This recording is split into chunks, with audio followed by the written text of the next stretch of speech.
after we take all the ridge cap off, we're going to cut 1.5 inches on each side here in order to create a 3-inch air gap, basically, to allow the roof to breathe.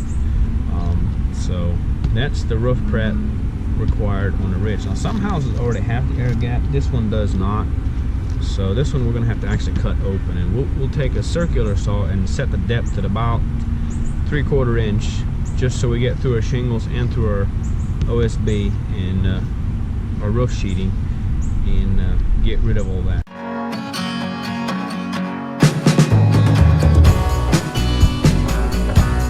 Now that we got our ridge cap taken off, as you can see, the next step will be to cut open the ridge. This does not have an air gap in it, so we need to actually cut the sheeting board back 1.5 inches on each side. By doing that, we'll take an old blade that we use that's pretty dull already, because you're going to ruin the blade, cut through these shingles and nails and stuff. So we'll take an old blade, put in the circular saw, and cut through the shingles and through the plywood or the OSB sheeting. And to do that, we'll set the depth at about 3/4 inch, just to make sure we get through it, but not cut into the rafter too deep. Always, always, always make sure you wear safety glasses when doing this.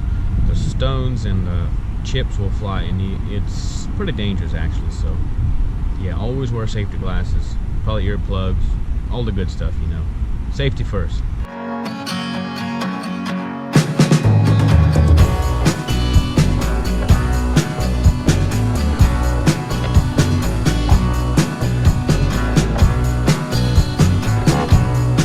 Here's what we want it to look like after we're done.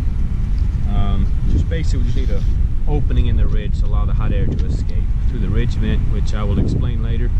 They're not the straightest lines, but this ain't no beauty contest. Now that we got our corners put on, next thing, the last thing really, is to put our ridge cap on. I got a little scrap piece here I'm going to use, and basically this is what it's supposed to set like on top of the corners here. It's going to be out even, or maybe just slightly past, maybe an 1/8 inch or so, won't hurt nothing. And then just make sure it's lined up here. And what I'll do is I'll trace a line each side. The reason for that is, in this case, we're going to put foam closures in here, vented foam closures in here, and I need to snap a chalk line all the way across the roof on both sides in order to put my foam closures on, so they're nice and straight. So when I set my ridge cap on top of the foam closures, the ridge cap will sit nice and straight. And the other thing we'll do too is, if you notice, whenever the foam closures are pretty thick, so when you raise it up, you see my lines are no longer even with the ridge cap because we raised it up. So I'll come up a 1/2 inch from the line that I made. Come up a 1/2 inch, which is where I'll actually snap my line on each side. I'll do the same at the other end, and I'll snap my line and put my foam closures on.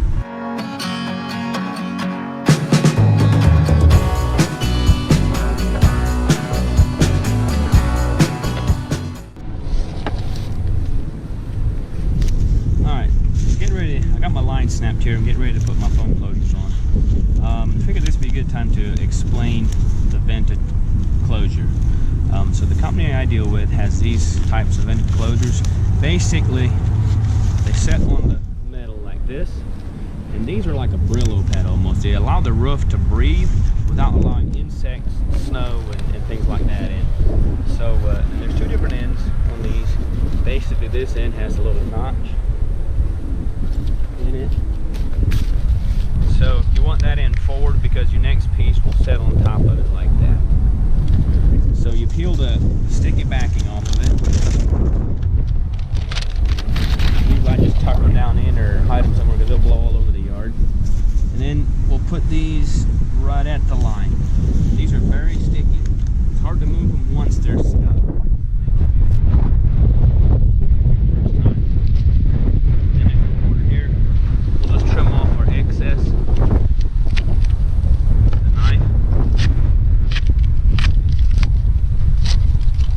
Set nice and tight against the corner. And we'll just continue that all the way down through.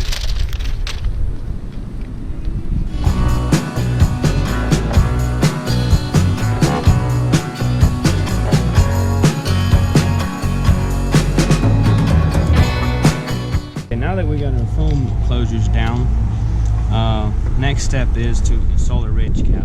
And in the end here, if you see, there's going to be a gap in here. So what I like to do is just rip off one of these vents out of a leftover closure and just stick it to the bottom side of this. You just keep it back a little bit. That way whenever I install it, it will keep the bees and the rain and stuff out of it and still allow it to breathe. So it's pretty simple. Once you get it installed, make sure we're centered on top. Maybe you can come back one rib, and we'll want the screws up about 1 inch again. Just run them down in. For now, we're just going to tack it on. And we'll squeeze it down until there's about an 1/8 inch gap right up against the rib. And if you have any foam closures sticking out a little bit, you can just tuck them up in as you go through screwing them. And we'll just tack them all on. And you also want to lap it at least a foot, bring it back to the next rib, and then you want to lap towards the west wind, or towards the weather. And if it's running north and south, you'll lap it to where if you pull in the driveway, you won't see your end seams.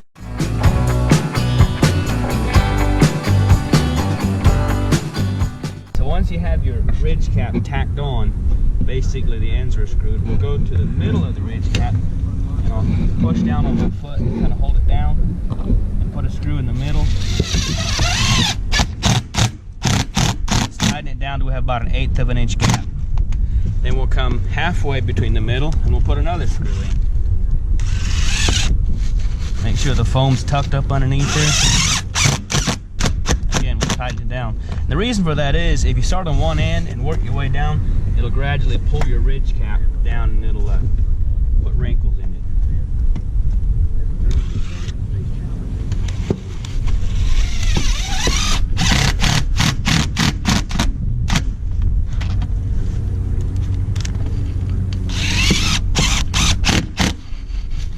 I always like to hold my finger here so I can tell how close I am to the rib.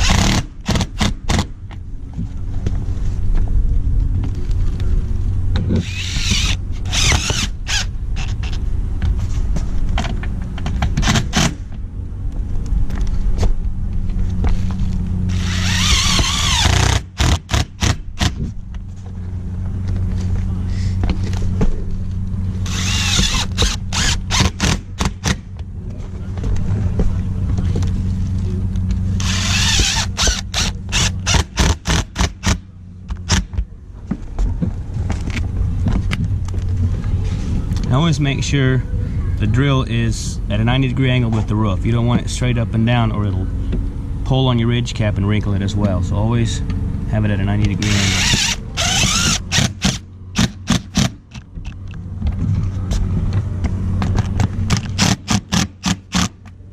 And out here in the corner, we'll just put it kind of in the middle of the corner, middle up and down.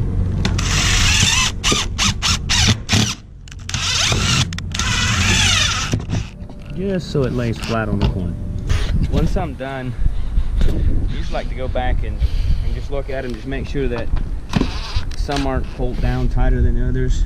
Just make sure they're nice and smooth, looking back from what would be the road or the driveway. Make sure that this is fairly straight.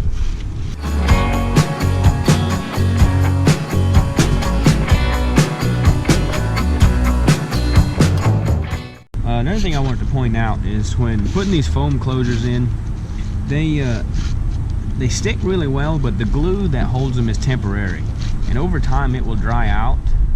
So it's very important that you run your screws down through your foam closure.